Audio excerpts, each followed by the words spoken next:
Achilles stops the somnium cradle just before it's overloaded. Even with the safeguards, that was a close one. You are simply too much for the cradle. No surprise there, since you apparently experimented on your own soul. What a surprise, though. The likelihood of you and Kanan reincarnating as friends was extremely low.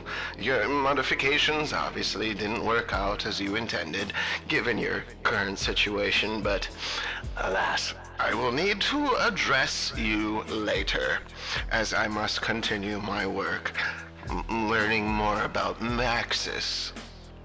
He moves over to the cradle and takes Rye's limp body out, dragging Rise behind him as he made his way down the corridor. I think I overshot something last time with Kanan. This time I will go back to the memories from the previous venture, inside of Maxis's labyrinth manor.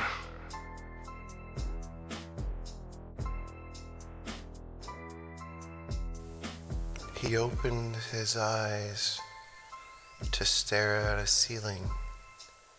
As his eyes focused, he perceived the texture in the wood of the ceiling. How strange it was to see creatures, faces, and objects in the patterns of the wood. Were they hidden art masterpieces left by God, or merely illusion? I know you're awake, a voice says. Your breathing pattern changed. Doesn't mean I'm awake, Kane replies, rolling over to see Deck looking at him, still sitting in the one chair left. Are you still trying to summon someone to open the door? Of course, since this is someone's created, altered reality, or abilities are limited, and I've found no other way to get out. Deck replies, as he once more closes his eyes to concentrate.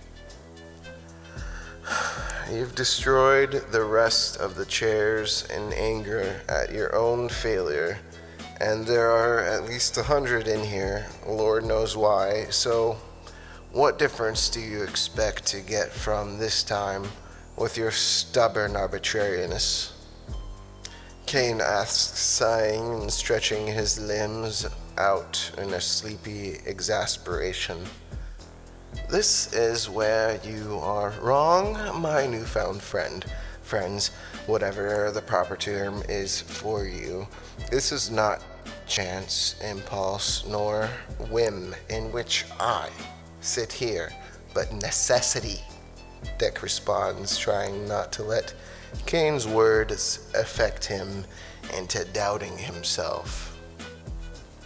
The door opens.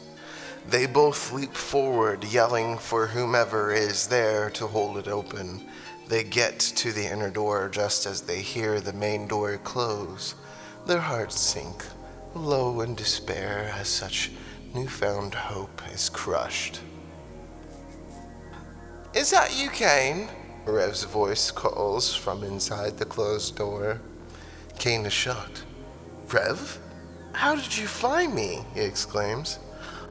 I'm not sure about the answer to that myself, but I believe it has something to do with this book, Rev says as he comes forth holding the Book of Balance.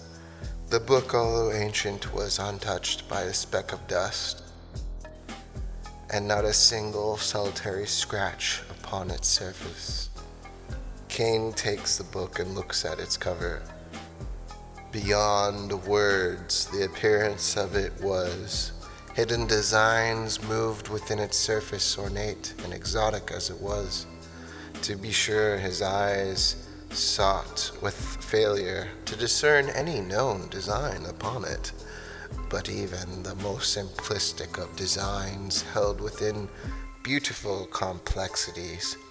He opens the book. Within, brilliant white sheets of paper, looking almost as to be composed of diamonds, greet his eyes with their blank but glistening shine.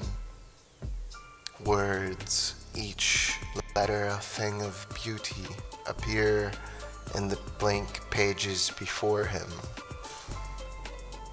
So impatient, it tells him. Rev's eyes widen a little in surprise as the book spoke differently to him. Deck's eyes shift from them to the book. How is it that this book has come into your possession? He asks, trying to not sound too interested. Caden and Rev both turn to look at him. You know what this is? Rev asks. Deck looks towards the door. I find it hard to believe the owner of the book is not breaking through the door now. Salix has been very possessive of that item. Salix is dead. Well, technically, I think. Kane gets confused, trying to process what the correct term would be. Yeah, that monster is definitely dead, Rev says in a distasteful tone, resisting the urge to spit. Deck's mouth drops open in shock, a tongue showing itself inside with what looks like a shining black and red demon rose skewered through. How can that be possible? He exclaims.